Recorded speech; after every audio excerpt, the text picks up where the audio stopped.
Hello అండి, welcome back to my channel. Paneer curry ఎలా తయారు చేసుకోవాలో చూసేద్దాం రండి. ముందుగా స్టవ్ పైన బాండీ పెట్టుకొని హీట్ అయిన తర్వాత 1 కప్పు ఉల్లిపాయలు తరుగు వేసుకోవాలి. 1/2 కప్పు జీడిపప్పు వేసుకోవాలి. 1 టమాటో, చిన్న టమాటో కట్ చేసుకొని వేసుకోవాలండి. చూసారు కదా, మనం వేసుకున్న పదార్థాలన్నీ కూడాను బ్రౌన్ కలర్ వచ్చేంత వరకు వేయించుకొని చల్లారనివ్వాలి.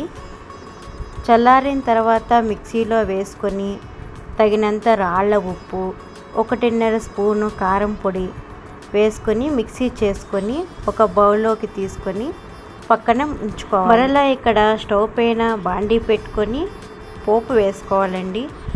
1.5 స్పూను ఆయిల్ వేసుకోవాలి. 1 స్పూను సోంపు వేసుకొని కొద్దిగా కరివేపాకు వేసుకోవాలి. 200 గ్రాములు మిల్క్ పన్నీర్ తీసుకున్నానండి. 1 కప్పు వచ్చింది నాకు. అది వేసుకొని బాగా వేయించుకోవాలి. ఇప్పుడు 1 స్పూను అల్లం వెల్లుల్లి పేస్ట్ వేసుకోవాలి. వేసుకొని పచ్చివాసన పోయేంత వరకు వేయించుకోవాలండి. 1/2 టీ స్పూన్ పసుపు వేసి ఒకసారి కలుపుకొని తరువాత ధనియాల పొడి, జీలకర్ర పొడి కూడా వేసుకొని కలుపుకోవాలండి. మీరు గమనించినట్లయితే మసాలా దినుసులు వేయలేదు. పెద్దవాళ్ళు, చిన్నవాళ్ళు అందరూ కూడా తినచ్చు. ఇప్పుడు మనం మిక్సీ చేసుకొని సిద్ధంగా ఉంచుకున్న గ్రేవీ వేసుకొని దాంట్లో కొంచెం నీళ్లు పోసుకొని అది కూడా వేసుకోవాలండి. కొంచెం కసూరి మేతి వేసుకొని 10 నిమిషాలు ఉడికించుకోవాలి మూత పెట్టి.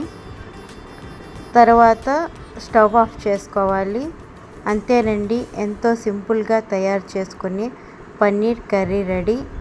ఈ వీడియో మీకు నచ్చినట్లయితే లైక్ చేయండి, షేర్ చేయండి, నా ఛానల్ని సబ్స్క్రైబ్ చేసుకోండి. చూసారు కదా, ఈ పన్నీర్ కర్రీ అప్పటికప్పుడు చేసుకొని చపాతీలోకి కానీ రైస్లోకి కానీ అద్భుతంగా ఉంటుంది.